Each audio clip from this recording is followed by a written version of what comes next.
Nous avons étudié le commentaire de Sri Aurobindo sur le Brihadaranyaka Upanishad, qu'il considère comme l'une des Upanishads les plus obscures et les plus profondes. Nous avons compris, grâce à son commentaire, que toute l'Upanishad est articulée par une certaine mentalité, très différente de celle de l'esprit moderne. Même la langue utilisée est assez éloignée de notre étude. Ainsi, nous avons reconnu que toute l'énergie créatrice cosmique est décrite comme un cheval cosmique gigantesque et que l'univers entier est maintenant une expression de cette puissance. Mais pourquoi un cheval ? Qu'est-ce qui a incité l'hérésie à choisir ce symbole ? Lorsqu'un être humain a une expérience et souhaite l'exprimer, il a tendance à donner une forme à quelque chose que nous expérimentons en nous-mêmes, essentiellement dans un état formel. Pour l'hérésie, donner forme à l'informe est une réplique, une répétition du même processus par lequel l'univers prend forme à partir de l'informe et se manifeste. Chacun de nous est un microcosme, potentiellement en essence, en notre vérité la plus profonde, un avec le soi et donc potentiellement co-créateur du divin, participant à son auto-expression dans la manifestation de l'univers. Chaque fois que nous essayons de tirer quelque chose de notre expérience plus profonde et de l'exprimer dans le monde de la forme, nous participons à ce processus créatif du divin, même inconsciemment, même de manière réduite, diluée, déformée. Il est donc facile de prendre des analogies dans le langage humain pour comprendre pourquoi les hérésies ont choisi ce symbole. Par exemple, le mot ordinateur désigne une machine qui calcule, bien qu'aujourd'hui nous l'utilisions pour des tâches très différentes, comme la peinture, la musique ou le visionnage de films. Cependant, internement, son trait distinctif est son calcul continu, sa nature intrinsèque à traiter les nombres et les motifs numériques, ce qui fait de lui un ordinateur.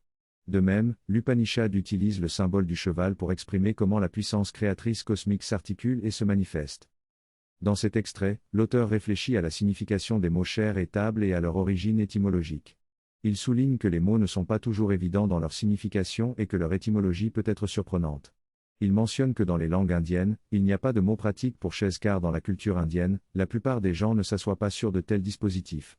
L'auteur explore également l'étymologie du mot trône et souligne que le mot vient du grec tronéos qui est lié au mot sanskrit dharma qui signifie soutenir ou maintenir. Il fait remarquer que le véritable objectif d'une chaise est de soutenir et de fournir une base stable.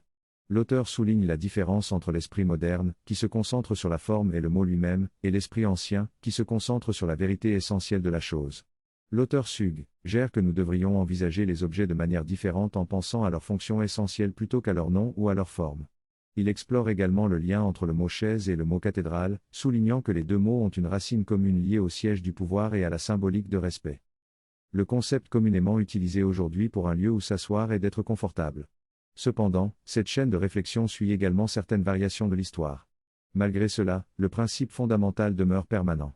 La beauté réside dans les Upanishads et les Vedas car ils s'attachent toujours à l'essentiel. Bien que les significations et les formes puissent varier au fil du temps pour des raisons historiques et autres, la vérité essentielle demeure toujours présente. Il nous est possible de creuser pour retrouver cela et ainsi tout le reste, toutes les dérivations, prennent une nouvelle énergie, une nouvelle force, un nouveau sens. Le monde lui-même est alors expérimenté différemment. C'est ainsi que se manifeste notre propre expérience lorsque nous adoptons la mentalité des Rishis et la façon dont ils expriment leur vision du cosmos. Dans le cas du Brihadaranyaka, le Rishi essaie ici d'articuler une vision de l'ensemble du cosmos. Avec la chaise, nous avons simplement vu son rôle de support, de base stable. Prenons maintenant l'exemple de l'arbre. L'arbre peut être considéré comme une base solide et soutenante qui exprime l'abondance, l'incarnation de l'énergie de vie enracinée dans la terre, la générosité des fruits, la beauté des fleurs et la richesse de ses formes subtiles. Il peut être vu comme un refuge pour les oiseaux, un endroit de repos offrant de l'ombre. Tout cela découle de la caractéristique essentielle de l'arbre.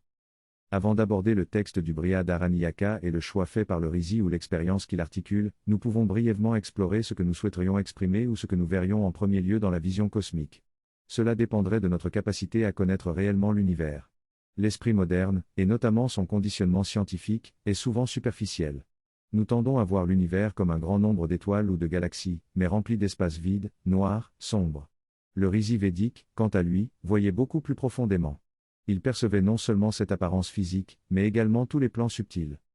La forme la plus concrète de l'univers pourrait être considérée comme un vaste espace vide contenant des étoiles et des systèmes solaires regroupés en amas de galaxies. Mais si nous regardons plus profondément tout en comprenant la vision de la science moderne sans partager sa vision partielle, nous pouvons dire que c'est un océan d'énergie informe, à la fois dans l'espace vide que nous appelons ainsi et dans les étoiles et les planètes formées.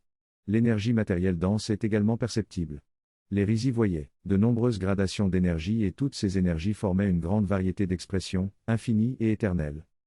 Maintenant, quelle est la caractéristique fondamentale de l'univers ? Ce ne sont pas seulement les étoiles qui s'étendent à perte de vue, mais c'est ce mouvement immense qui émerge de l'état d'immanifesté pour se manifester, qui se déploie à travers le temps et l'espace. L'énergie n'est pas seulement un océan d'énergie, mais une énergie en mouvement. Pour illustrer cela, nous pouvons regarder une rivière qui représente également un mouvement d'énergie. Ce qui est spécial dans l'univers, et surtout dans cette vision globale, c'est la frontière où il se manifeste. Il ne se manifeste pas à un endroit de l'espace pour disparaître ailleurs, ni à un moment précis pour finir à un autre moment précis.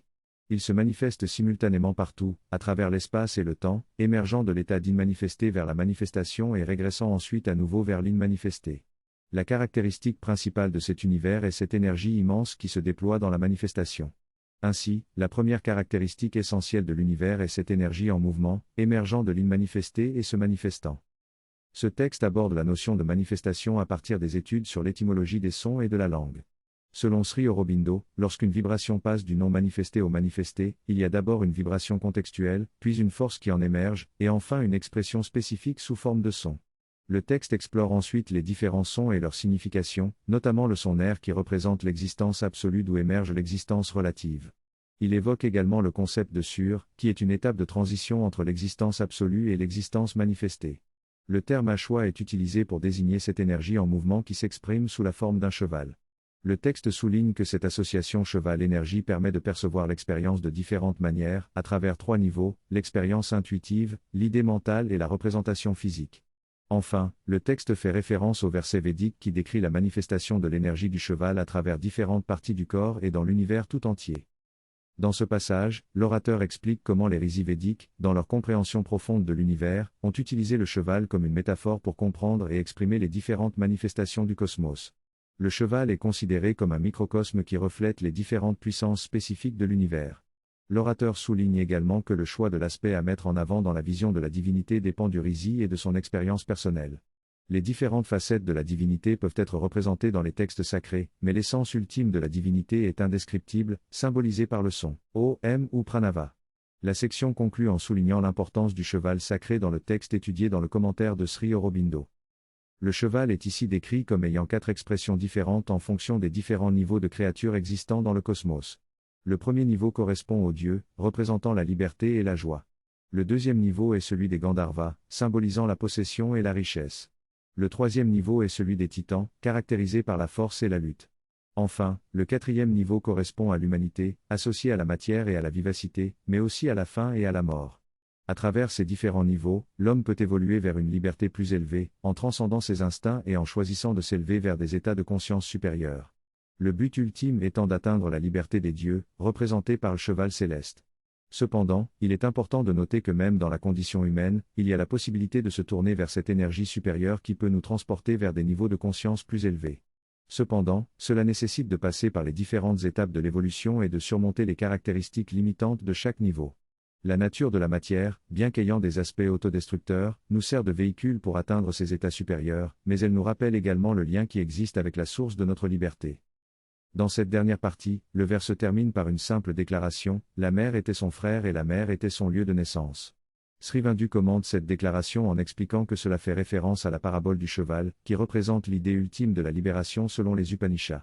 Le cheval est une base, une support pour notre esprit afin de visualiser le pouvoir créatif qui se manifeste en 4 stations, représentant les différents niveaux d'énergie et de conscience.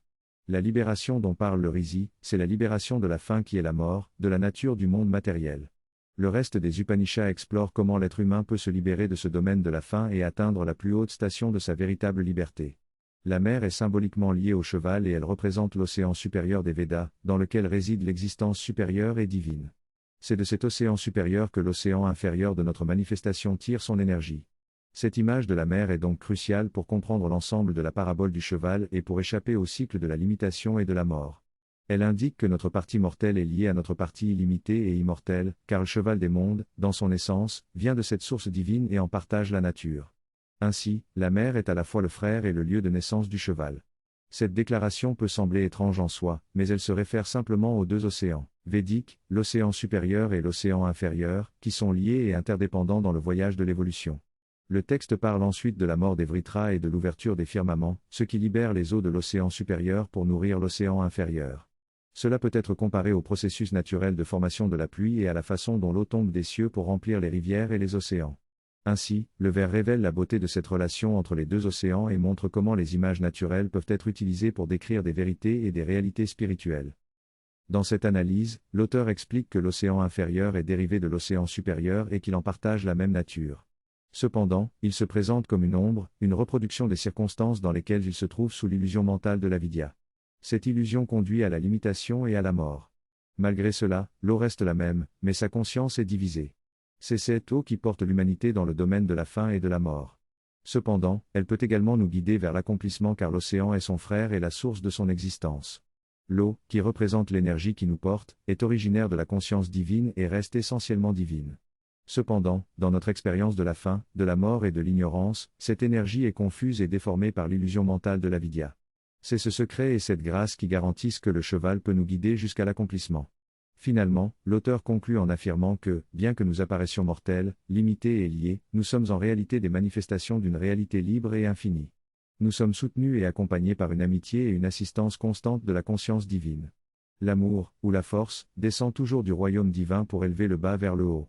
L'auteur termine en soulignant que cette explication est incomplète et qu'il développera davantage les symboles spirituels du cheval cosmique dans le prochain texte.